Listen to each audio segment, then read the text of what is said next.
Good morning! Ngayong araw nga ay birthday na Aling Makulit, kaya naman samahan nyo kami sa simpleng birthday celebration niya. Lagi talaga nare-request na Aling Makulit yung carbonara. Mahilig siya sa carbonara kaysa pansit or spaghetti. Nagpakulo lang ako ng tubig kasi nilagyan ko lang ito ng asin at ng mantika para hindi magdikit-dikit yung noodles habang niluluto. Sa pagluluto ng noodles, binabantayan ko talaga ito dahil ayoko ng malata na pasta. Nang maluto na yung noodles, sinunod ko naman pong lutuin yung carbonara sauce. Sa pagluluto naman po ng carbonara, alam ko iba-iba naman po tayo ng recipe. Ito po ay version ko lang. Nagtunaw lang po ako dyan ng butter, tapos ginisa ko na rin po yung bawang. Medyo matagal ko po palang ginigisa yung bawang kasi pinapalabas ko talaga yung aroma nito, pero hindi ko naman po hinahayaang mas. Nang maluto yung bawang, nilagay ko na rin po yung giniling na Pwede rin naman pong ilagay nyo dito ay canned tuna or giniling na manok. O di kaya giniling na baka. Pero ako po, mas prepare ko kasi yung baboy. And then, nung maluto na yung baboy, giniling na baboy, nilagay ko naman po yung ham. Since cook ham naman na po yan, unting luto lang, and then sinunod ko na rin pong nilagay yung mushroom. Hindi ko nga napansin na naka-off pala yung camera ko dyan, kaya hindi na bidyan yung paglagay ko ng sauce. Nag-add na rin po ako dyan ng evaporated milk at naglagay din po wala ko dyan ng isang Nestle cream.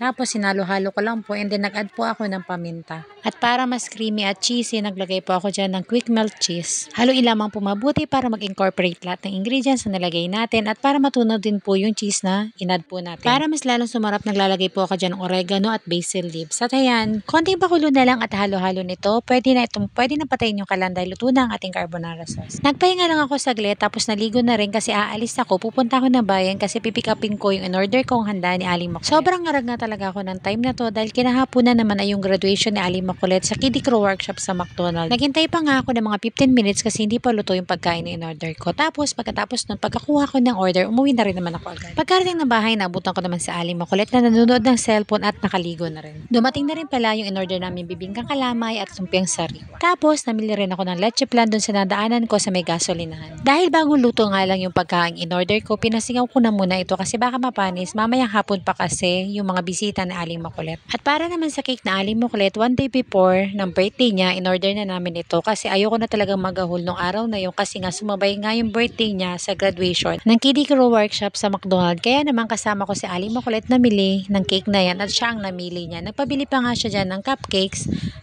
aside sa cake. Sa sobrang dami nga ng cakes na nakikita namin, hindi na namin alam kung anong pipili namin, pero pinili ni Aling Makulit yung may cupcakes. Bandang alas 10 naman ng umaga, dumating na yung kapatid ko at yung pamangking ko para makiselebrate sa birthday na Aling Makulit. Sobrang simple lang talaga ng celebration ng birthday na Aling Makulit at hindi na kami masyado nag-invite ng bisita dahil sobrang ngarag talaga ako ng araw na ito at hindi ko na maasikaso lahat. Sabi ko nga kay Aling Makulit, babawi na lang kami next year dahil 7th birthday niya na. Fast forward, dumating kami ng graduation ni Aling Makulit sa Kiddie Crew Workshop at kinantahan din siya doon ng happy birthday. Pagka-uwi naman ng bahay, dumating na yung mga bisita na Aling Makulit at kinantahan na rin ulit siya ng happy birthday.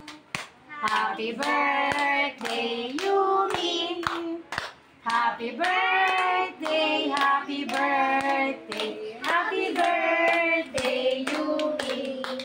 Happy birthday, Yumi! Happy birthday! Hindi na nga nagawang magbihis na Aling Makulit dahil may mga bisita na siya naghahantay nung dumating kami. Kaya naman, naka-uniform pa siya ng McDonald's. Sabihin kay Yumi. Happy birthday, Yumi! Hindi naman nakakasugat yan. Hindi ba nakakasugat yan? At syempre, pagkatapos kumanta, kainan na.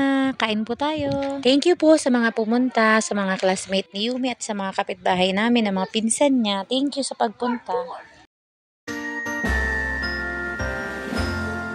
Happy birthday to you.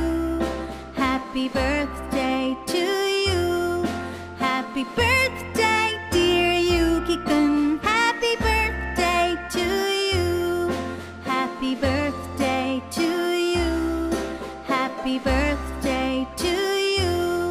Happy birthday, dear Yuki-kun. Happy birthday to you. Sa sobrang kabisihan nga ng araw na ito, hindi ko na talaga nagawang mag-video at mumuha pa ng mga picture-picture. Kaya naman kakaunti lang talaga yung mga clips na nakuha ko, pati mga picture ng mga bisitang pumunta sa birthday ni Aling Makulit. Late ko na nga na-realize na wala man lang ako at yung asawa ko ni isang picture na kasama si Aling Makulit ng birthday celebration niya. Pero kahit ganun man, masaya pa rin kami na iraos namin ang kaarawan ni Aling Makulit. Kaya naman sa'yo, Aling Makulit, happy birthday anak, at wish namin sa'yo lumaki ka mabuting bata at may takot sa Diyos. At sana lagi kang healthy at lagi kang gabayan ng Panginoon. I-enjoy mo lang pagiging bata mo at lagi lang kami nandito ni Papa mo nakasuporta sa'yo. Nagpapasalamat din po pala kami sa mga nagbigay ng regalo cash at lalong-lalo na sa mga pagbati at pag-bless sa kaarawan ni Aling Makulit.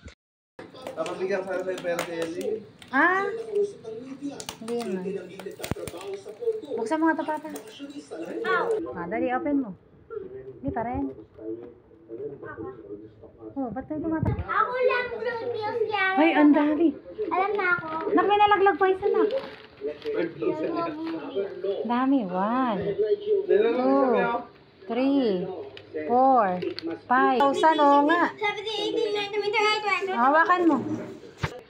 Sige. Thank you, Tata, for this one. Yay! Love you. So, I guess that's all for today. See you on my next one. Maglilinis muna ako ng mga kalat. Bye!